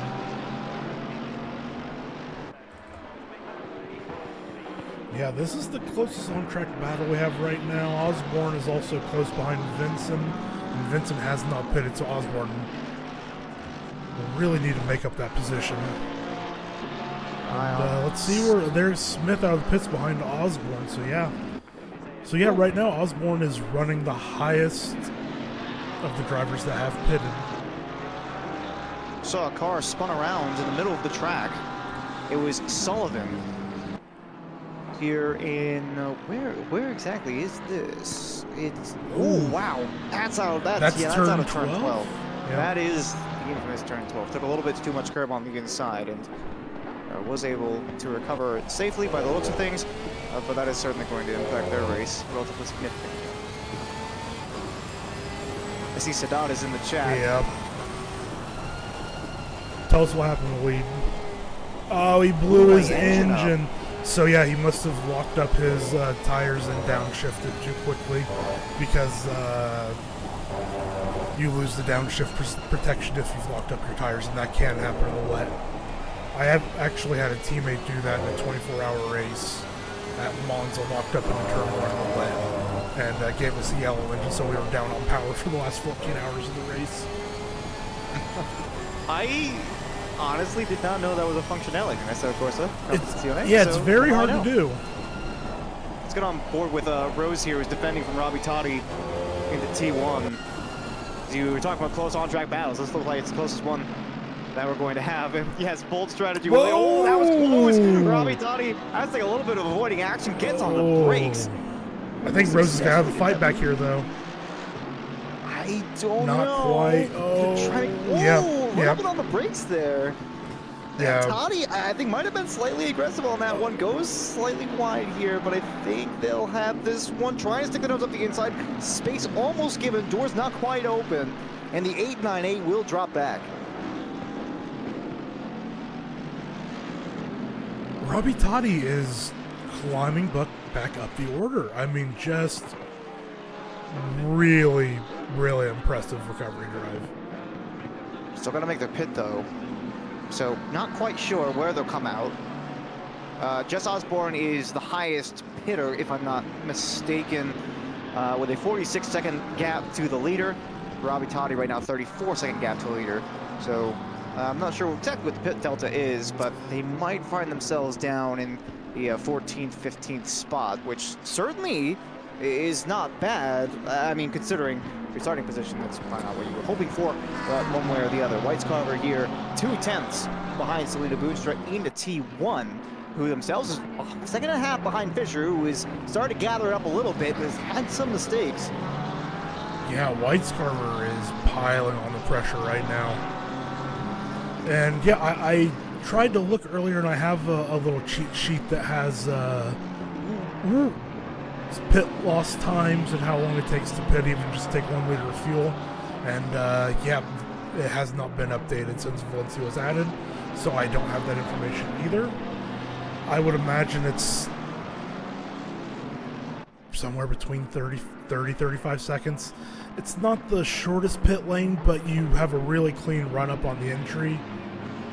And then the exit's pretty decent ways back before turn 1, so it's not the longest pit lane in the game.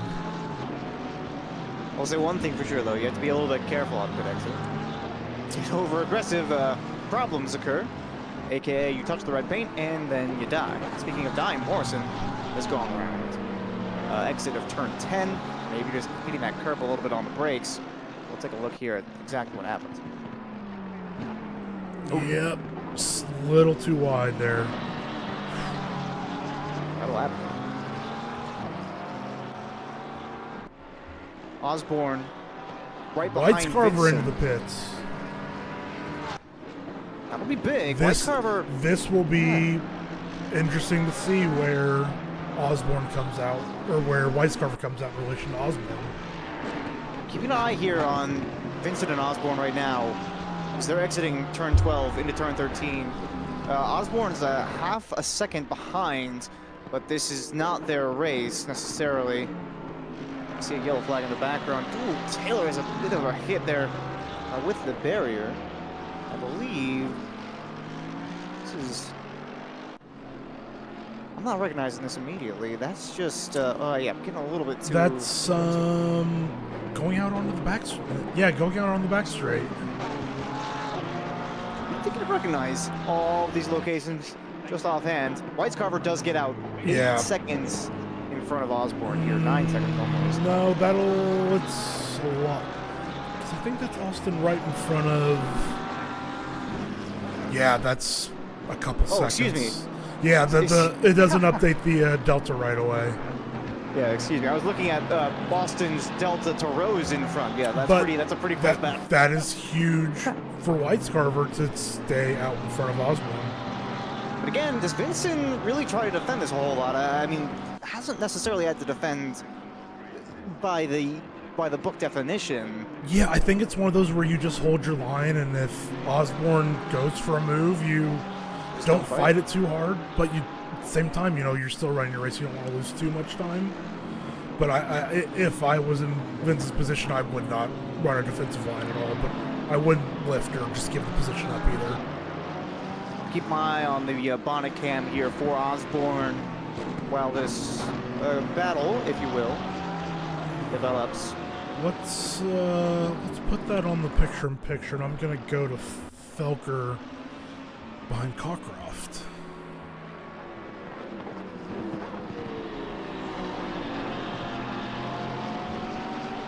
The gap to White's Carver is starting to improve. Oh, it's because one Vincent, 441, has entered the pits. Pitted. Now it's Osborne against White's Carver, like for like, at this stage for position. Yeah, if you're Osborne, you're saying to yourself, why couldn't you have done that like 3 or 4 laps ago? Absolutely. But White's Carver certainly going to be happy with what little help they did get from that slight interference. Gino's still way out in front. The best lap of the race has shifted to Robbie Toddy, currently P7 on that recovery drive as we talked about before. Still a 35-second gap to the lead, and White's Carver right now, the closest two have already pitted, is only 10 seconds behind Robbie Toddy, so they're probably going to drop down a fair way. Maxwell also having already pitted. I feel like Robbie Toddy's going to find themselves in that battle with Johnston and Maxwell, but that is pure speculation and pretty much baseless at that. Either way, Mike Gino looks like they are still just setting lap after lap of quality time in the high 38s. Yeah, it's 7/10 on the last lap. And then Lorenzo is caught up to Boonstern, about 0.6 behind, 0.5 behind. Boonstern's had a solid race so far. I think we can say quite certainly, actually, Pucha and teammate Jess Osborne, they have had a very, very solid outing so far here. Yeah, you have to feel good. It's going to be interesting to see if White's Carver stays in front of Boonstra when she pits, but I mean, that's the fight for the last step on the podium.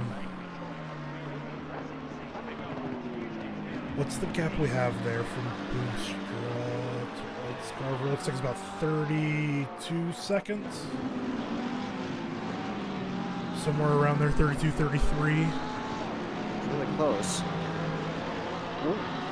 Almost trying to sneak up the inside there is Lorenzo. Yeah, Lorenzo seems to have the pace on Boonstra at this point in the race. Really getting up into the diffuser of the Porsche in front, and they're both a little bit wide. I feel like the McLaren is going to handle the curve a little bit better than the Porsche in front, but Selena keeps it pointing in the right direction. Yeah. Give a yellow flag in the background. Vincent has gone around in some capacity here. T1 looks to be the case.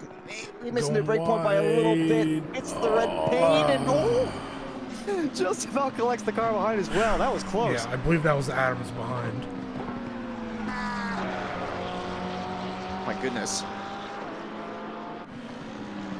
Robbie Felker Toddy behind is, Cockcroft, 6. Oh my and goodness. Robbie Toddy is gonna catch them very soon, I believe. We're down the main That's straight a here. run. I'm Ooh. on board with the bumper cam here. We'll see how close they get. That's a lot of curb being used. Pretty much a whole tour of Spain there for Cockcroft exit T1.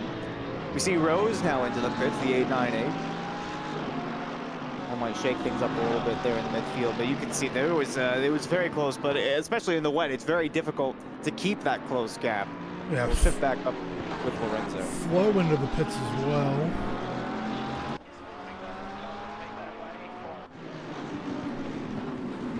Lorenzo is eager to get past here.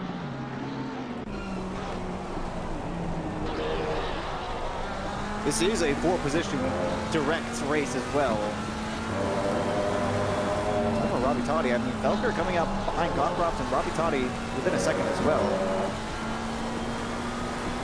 So some battles to keep an eye on here in the present top 10. Yeah, if you want to, here, I'll switch to Felker. And that's Lorenzo into the pits. Can't necessarily say I'm too surprised with Nope. that play call. Nope, that's probably a good move. Was definitely being held up by Slim and Booster there. Certainly had some amazing pace, but where they come out is a point of contention. Yep, that'll A bit of a be. yellow flag a little bit ago. We'll see. Let's go to White's Carver and see where Lorenzo comes out in relation. I think that's going to tell us a lot about how that final podium position is going to shape up. Looks like Lorenzo's not moving. Now moving. White's Carver has it easy. And Osborne as well. Racing speed though. KB Smith is there as well. That's going to be an important like-for-like battle. Mm-hmm. I have to say, I'm fairly pleased to see that the time delta between all three of those racers is underneath of 2 seconds. All four, excuse me, at that. Toddy, Felker, and Cockcroft still going at it though. There's been a couple of times Felker almost had the run on the main straight again on this lap, and it might be actually Toddy getting past Felker here. It looks to be a close call, but they will back out of it. See a yellow flag for Hacksaw in the back. See what exactly is going on here down on the run. Oh, to T12. Really using a lot of that curb under braking and yep. lost the back end. There we go. Boonstra pits. Boonstra into the pits now. They weren't under any significant pressure, so I'm a bit curious. I think it's just a response to Lorenzo there. And Toddy into the pits.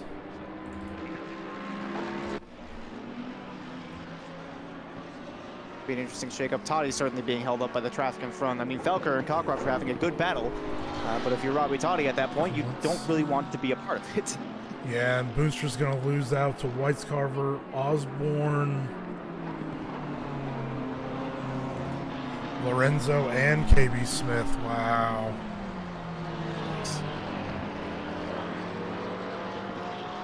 Yeah, I think those drivers that decided to put a little bit earlier, I think they really made that work. Mike Gino still, though, way out in front. A 45-second gap to White's Carver. The pit window won't be open for a whole lot longer. We've only got 10 minutes and about a half to go in this race. Oh, there's a yellow flag for Toddy. What's going on? Oh, they're completely around. That is gonna hurt a lot. Oh, right out of the pits? Oh, no. Please tell me this isn't how I predicted it might happen. Releasing from the pit lane here. Johnston, I think, might have also been caught up in this. We'll take a look. onto the red paint maybe, and oh no, contact! It was deep from the 49. No. Johnston from behind at T1 hit Robbie Totti. That is huge for the race of Robbie Totti, who is having an immense recovery drive. Oh man, they really were. I don't know if they looks like they lost at least one position, maybe only one, but still, yeah, that's tough. Fisher and Felker into the pits. But yeah, Robbie Totti, I mean, still in 12th with 3 racers ahead that have yet to pit, waiting to see where Felker comes out exactly here in relation to them. But provisional 13th or 14th is certainly not the worst, although, I mean, the effort that they have put forth to get back as many places as they possibly can has been mighty. Going to be out behind Maxwell, so in P10. That's not bad. Speaking of being behind, Fisher just ahead of Whitescarver as they came out of the pits earlier on. But it's close. Actually serves to be the closest battle that we have on track right now. The only one within a second at this point. It's everyone else closing up behind Fisher. Really spread out.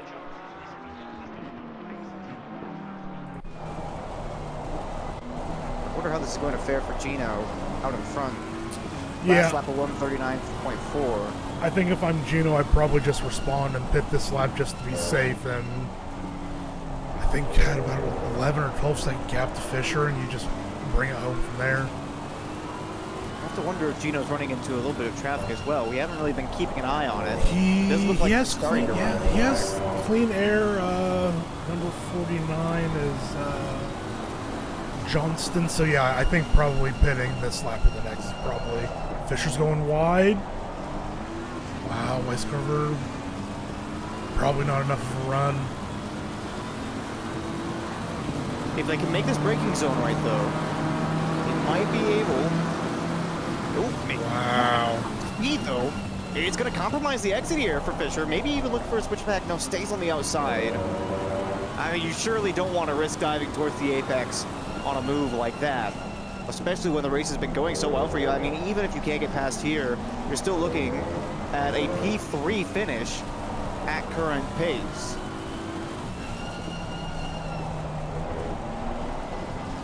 Yeah, and I think if you're Weiscarver, you have to be thinking after that unfortunate race at Suzuka that the P3 here is a very good result. But I mean, you never want to give up on another position, though.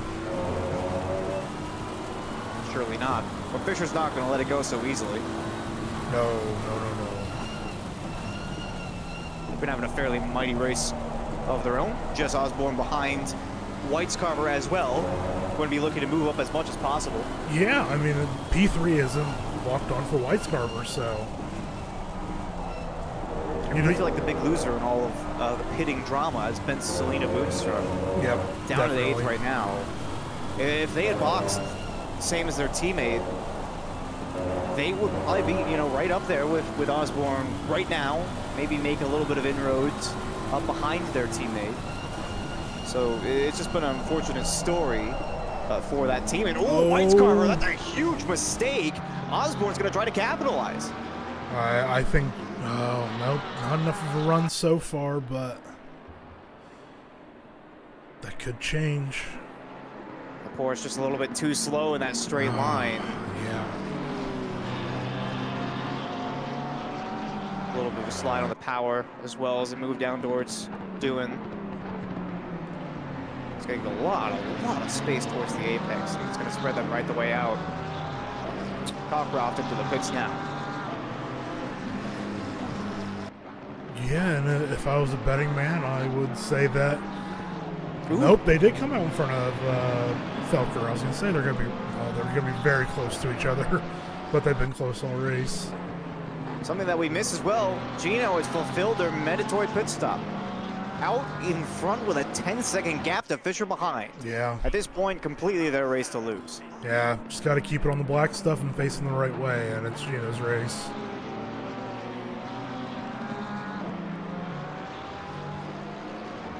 One Both thing well. I'm noticing, I believe that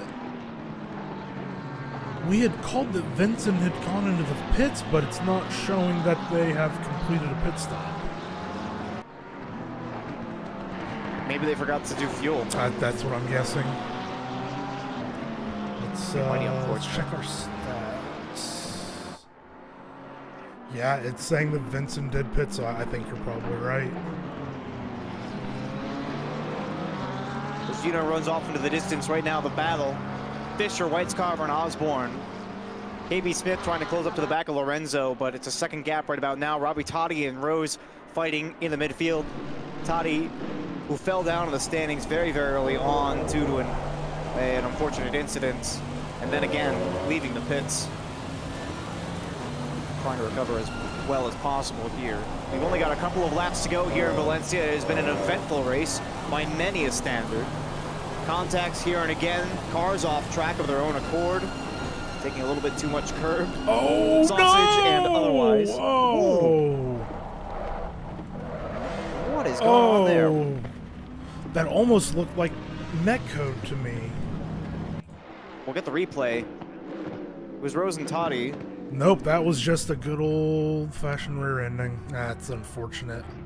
And I think Totti was trying to let Rose back by, but noticed that they were in front. Yeah, that's...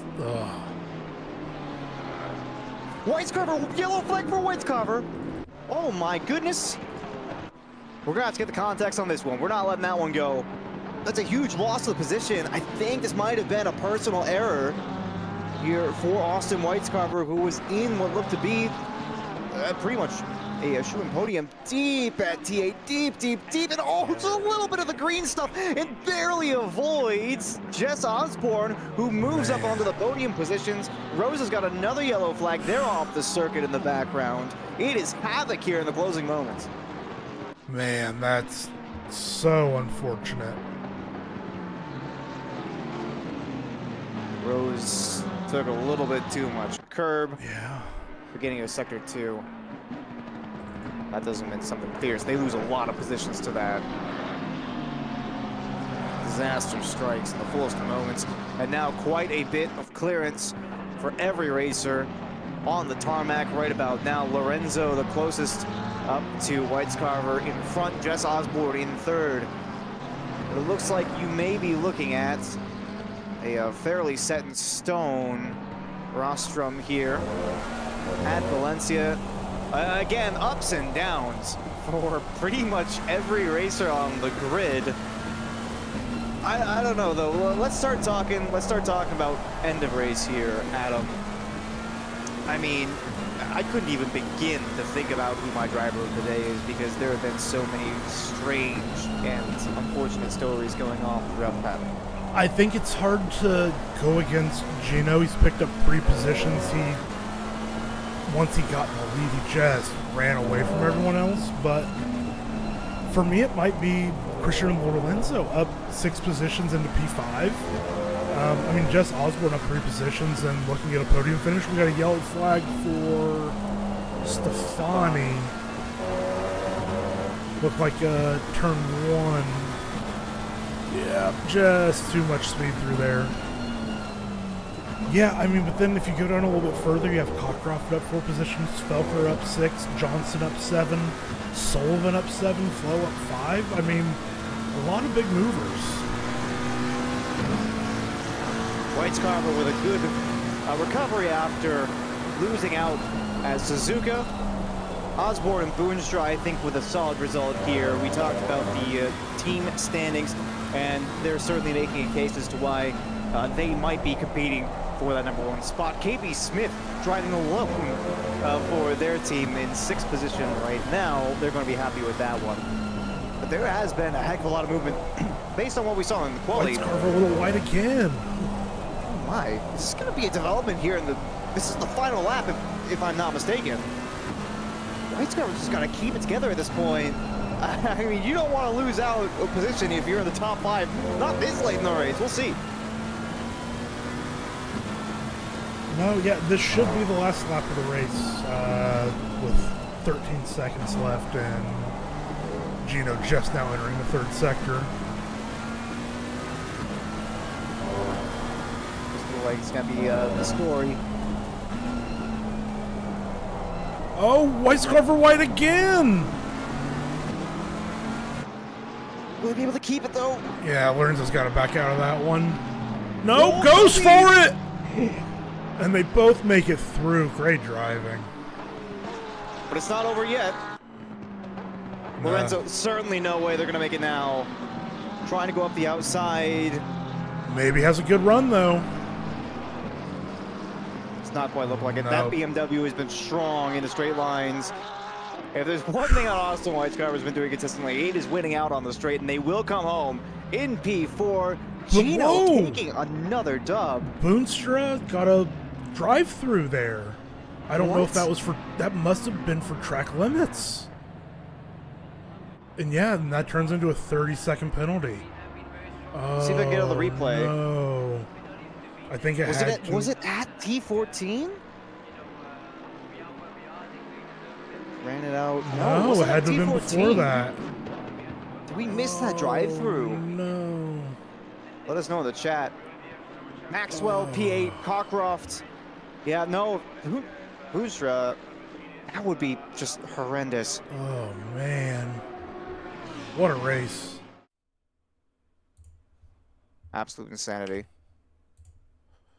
Thought he comes in 13th from position 2 on the grid. It hurts, but at least you almost made it up there to the top half. I don't know. It's a lot that went on. It is a lot that went on. Yeah. My goodness. Certainly going to be some stewarding tickets, I think, this week. Yeah, I think that's pretty indicative for most wet races, but yeah, there was certainly a lot going on this race. A lot of good driving, some unfortunate incidents, but overall, I think our D4 drivers put on a heck of a show. I don't even know what to say. I don't even know where to start. There's so many incidents that went on. I feel like I need a full after-action report in front of me, so we can get the full picture of what's gone on here. The retirement from Sadat was certainly unfortunate. The entire story of Robbie Toddy's race was one that I am personally empathetic to. We have been there before. You know, you're doing a good drive. You got some decent pace, and some things just slip away from you. Maybe you take a hit from behind, and things kind of unravel. Gino, though, with back-to-back wins now, very impressive, must be said. Absolutely. Winning on both strategies. You know, in Japan, pitting out early. In Valencia, pitting as late as possible. But when you get the lead that quick and you just run lap after lap, and you're the quickest one on track, who's going to stop you? Yeah, 2 very impressive races in a row for Gino. Yeah, we want to start pulling people in? I think Gino's got to be the first. Yeah, Let's make it happen. absolutely. Mike Gino, back-to-back race winner. I'm not Squid, I'm Andrew here. Come on, please. Let's be professional. I'm going to need an explanation after the stream. Anyway, Bird name. yeah. Back-to-back race winner now. I just mentioned here for the stream, but for your sake, you've won it on both strategies. At Suzuka, you pitted as soon as possible. At Valencia, you waited until the very end, but your pace was just good enough.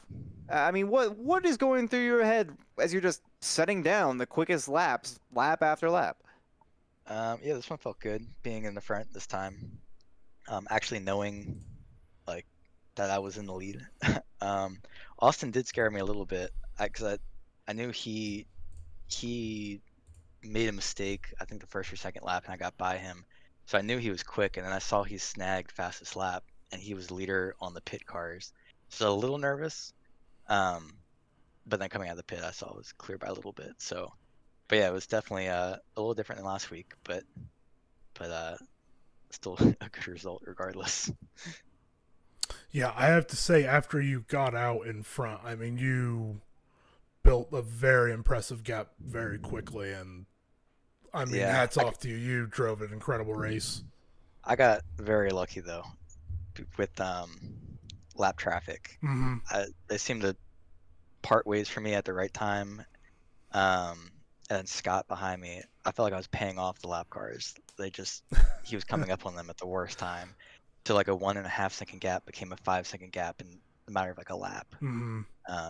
And I think something else happened that pushed him back a little bit more. But I think he had the same or at least similar pace, but just unfortunate that we pushed him back a little bit. Well, let me tell you, you're talking about what may have happened behind that caused the gap to increase. I think you may have been one of the only cars on the pitch today that actually managed to avoid any sort of significant incidents, because there were cars off left and right. There were a couple of them getting bumped. I mean, there's so many yellow flags. Yeah. So you had a pretty clean race, all things considered. I think Fisher might have been one of the only others that ended up having a clean race, and that was also reflected in the standings. I mean, are you just glad to get away from this one without having any significant moments? Obviously, it's wet, it's challenging, but you managed to make it happen. Yeah, well, I love wet races. Just the consistency of it, I usually do pretty well. It's just a matter of dodging the chaos, which luckily I was able to do. I had one close call. It wasn't that close, but just one moment where I held my breath. But besides that, it was a pretty straightforward drive. I was very lucky especially on this track where you take a curb the wrong way and you're sent around, and so I was very lucky not to get caught up in someone else's mess or cause my own. So it was nice. Well, congratulations on the win, I guess is the last thing I gotta say. Thanks. Yep. I mean, what else is there to say when we have a racer who ends up putting like a Verstappen-like gap at the end of one of our races? I wouldn't say that. Well, maybe like end of season Verstappen, end of season Verstappen gap, but it still was a sizable victory for yourself in terms of raw gap to the car behind. You got to look forward to next week now. You don't have a 2-week break. I'm assuming that the reason you were so quick today is because you were practicing nonstop. Because I won't accept that. I won't accept otherwise. The 7 o'clock count. Yep. Anyway, do you have any closing words before we let you off? No, it's a good race. I feel like there's a lot of quick people this week. We're all pretty matched. It's just a matter of getting a clean race in. But yeah, looking forward to Brands Hatch. It's one of my favorite tracks, so I might practice that one. Well, very well done. And Benny Brew. Shot Benny Brew. Oh, get out of here. Kick him. Kick him. Get him out of here. See you guys. Yep. See you, Have a good night. All right. I feel like next, I kind of want to get Osborne. Is Fisher around? Boonstra. Yeah. Fisher. I don't see Fisher. It's not in. Yeah, Robbie Toddy, I see in the chat as well. Maybe we'll see if we can get them later. But I want to pull Jess Osborne into the chat real fast. Jess, welcome into the commentators booth. It's not the first time you've been here, I trust. But this time, it's been a while. Yeah, this time I'm assuming you're actually excited to be here for a change. Super excited. Drained, a little crushed because I feel like I had a P2 in my hands, but some people conspired against me. I got to block out the haters. Yeah, great race. Pretty uneventful for me. You were right. I did have the stream up, and I was already making the decision to pit when y'all were bringing up the fact that we got in that dense pack of 4 cars in that train. And I realized there's nothing to gain here except lost time. So I pit immediately, and that worked out really well for me because the first guy in front of me got out of my way pretty quickly. Not so much the second. And yeah, then Austin exits the pits in front of me, and we duke it out till the end from there. Yeah, that was pretty much it. I got kind of lucky. The stars aligned. I practiced a whole lot. Unfortunately, I wasn't the fastest on track, but I was able to put it together. All right, well, there you go. That's the story. All right, we'll see you later. No, I'm not letting you off that easily. I think the same thing that you brought up for Gino applies to Jess. I don't remember you making any big mistakes tonight. I don't think I did. I could have gone a little bit faster, for sure. But yeah, I managed to not spin. I managed to not get any warnings, no track cuts, nothing. Well, I did lose 3 seconds on the pit, because they had to move me. They had to pick up my car. That didn't help me getting P2 either. But hey, listen, man, I'm such a whiner. Here I'm on P3 and I'm complaining. Wah, wah, wah. Yeah, well, it's interesting you should mention that because I was going to ask if you had any words relating to. I think who we're going to probably get next here is your teammate who played, let's say, an alternative strategy, did not pit out at the same time that you did, and ended up losing out relatively significantly. I mean, you guys had similar pace early on in this race, and it simply did not reflect that at the end. Yeah, we're pretty close on pace. I think I was a little bit faster. I was stuck behind her for a couple laps. And it did play out pretty obviously after she served her pit that sticking out in that fight didn't really gain her anything. But then, yeah, so even after that, right at the end, she had such bad luck getting that drive-through. That's tragic. Was that for track limits? I assume so. I haven't spoken with her yet. Yeah, she popped in the chat and said that she got one, but I don't believe she said what it was for, so I assume we'll find out here in a second. Yep. Yeah. Either way, it's a damn shame. This would have been huge for our team championship. Can you say that on stream? I never actually asked. Well, anyway, yeah, you guys are looking good for the team championship, and it certainly would have been an amazing points haul, which is why I think it's specifically annoying that drive-through got handed down in the dying moments. But, you know, you got P3, all right, so at least you're bringing home your haul. You guys can argue about that later. That's not for me to say, but, you know, some team drama might be a little bit nice to have. Here I would never yell at her. She's a perfect angel and has done nothing wrong. Well, now you're just lying. But do you have any last words for the broadcast before we send you on back to the review? Thanks, Austin, for the awesome racing. Thanks, Comic Racing, for being the best conglomerate in the league. And thank you and all the other commentators putting on such a great show for us. All right, well, thanks for coming on. We'll go ahead and let you go. Great race, Jeff. See you next time. Oh, I feel like, whoops. Anyway, nothing happened. Well, if we want to bring in our silver winner, we could bring in Lorenzo, but it looks like they're in the race review, but they're muted. So muted. Yeah, I need to make sure I've got my full standings up as well, so I can see. I thought the same thing about bringing in Robbie Totti as well to get a little bit of their perspective on what went on during the race, but they're also muted in there. But I feel like I have to come through on my promise to bring Selena in. So unless there are any objections to that, no, let's go for it. Let's see if I can. Oh goodness, Discord. Oh no. Here we go. Welcome. Oh, hello. I was unexpected news. Yes, welcome to the debrief where you have to relive your worst nightmares from Valencia, which apparently did not play out exactly the way you were probably hoping. We were talking in the cool down there with Jess, your teammate, about some potential mishaps that may have happened at the end of the race. So we'll start there. The drive-through penalty. Give us the sauce. What's the tea? The sauce. So, okay, so I was pushing so hard because I kind of like boofed up my setup strategy by just putting a little too much, just a little bit of too much fuel.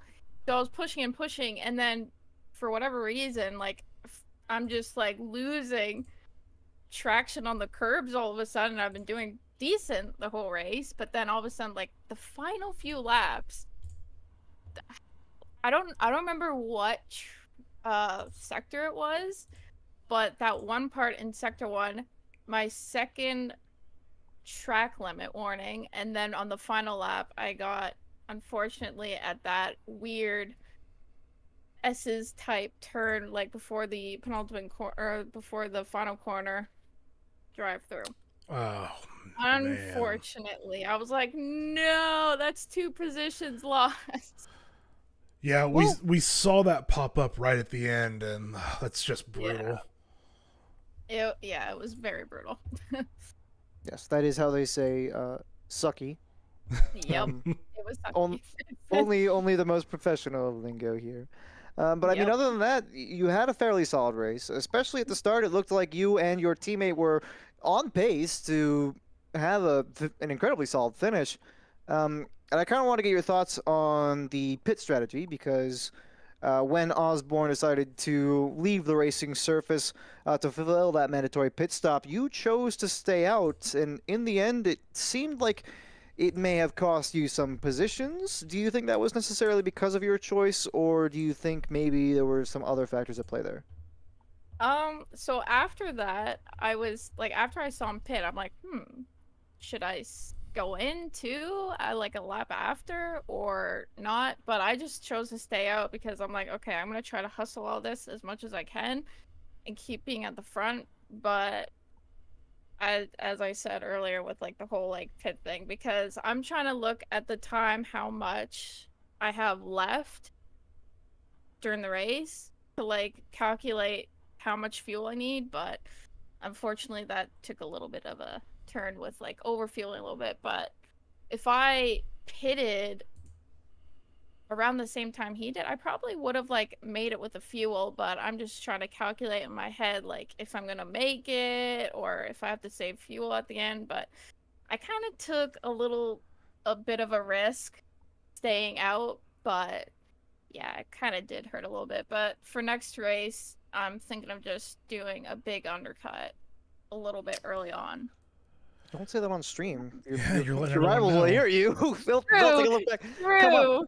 I get that a lot. We have a lot of people come out here on the stream and we ask them, it's like, how do you want to do this? And they basically give us their exact strategy. And we're like, all right, well, I guess hope that nobody who's right next to you happens to know that. Yeah, for anyone on racing in D2 tomorrow, I'm planning on crashing 3 or 4 times, so you guys should do that too.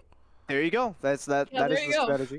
Yeah, or maybe I won't do that. Maybe I'll just do overtime. I mean, now it's in the air. Well, anyway, I mean, looking forward to Brands Hatch. You obviously had a lot of potential here in the wet in Valencia.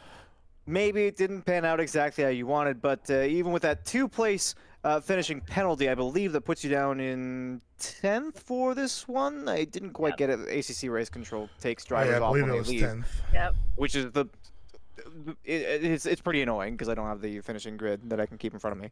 But 10th place, it's certainly not bad. It's probably not the result you were hoping for, but it's, you know, more than halfway up the field. You still got solid points for your team, and as we were speaking to with Jess, with a 3rd place there, I mean, you guys are looking fairly strong in the team championship. How do you feel about that? I'm feeling pretty good about that overall. The whole season, I'm him and I are feeling pretty good about being in contention for winning the team championship. So we'll see where that goes the rest of the season. So. I will say right now, obviously the results are pending until all steward reports are looked at, but you currently a 4-point lead in the team standings from Lorenzo and Fisher.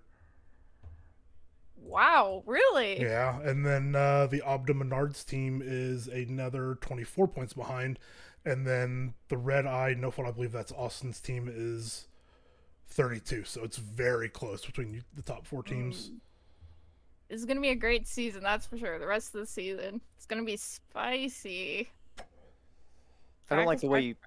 I don't like the way you said that. I feel like you're planning to run into somebody. Well, based on the aggressive driving that we saw in Suzuka, that may well happen. But it seemed like you had things pretty well under control this time around. Maybe a little bit more defense than attack. But either way, it was a solid race. So, do you have any more thoughts before we let you go here? Shout out to Jess for that solid podium for the team championship. And yeah, I'm looking forward to Brands Hatch and see what happens. Hoping for maybe a top 3, top 5. All right, well, thanks for coming in. And good luck next week. Yep. Yeah. Thank you. Let's see. Adams in the chat. Vincent as well. Maxwell is down there. Couple of stories potentially could be followed with that. Wait, I think I just mentioned Adams and they left as soon as I said that. So, that's one option eliminated. Maxwell with a bit of a low down finish because of a mistake. Do we want to pull that, or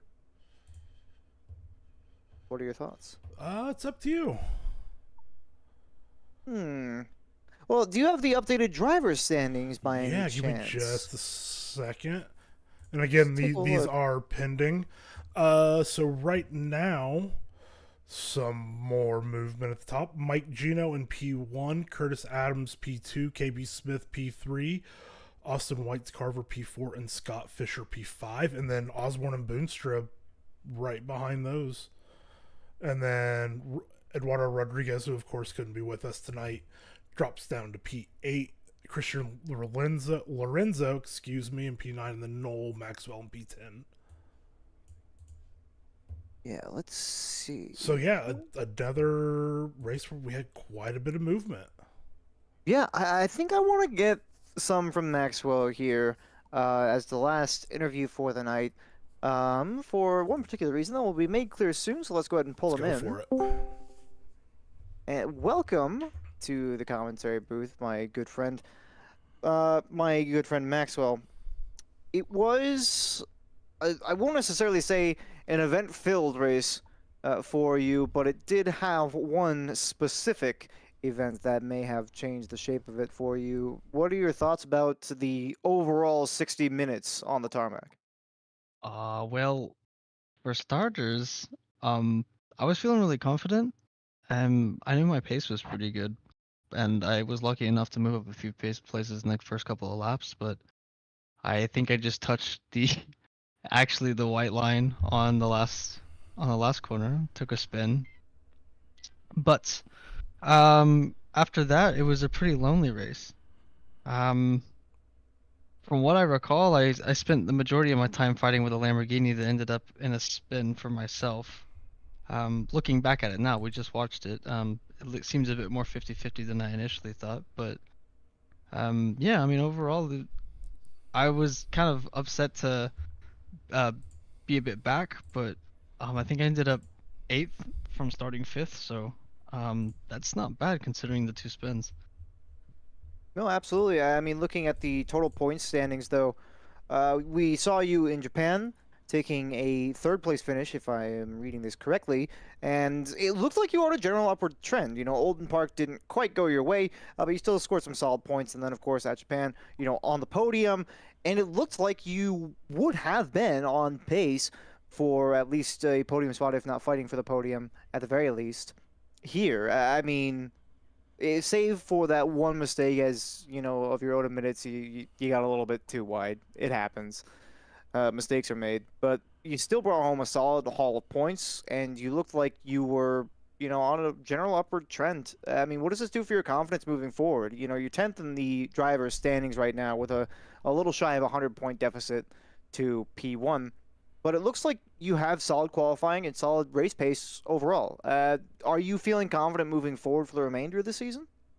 Definitely. I think if I can keep this consistency up, then I could easily do a top 5. Maybe that's my goal for the rest of the season. But and then as far as the team championship goes, I think they would put us pretty well off. But I don't know what my teammates' point standings are.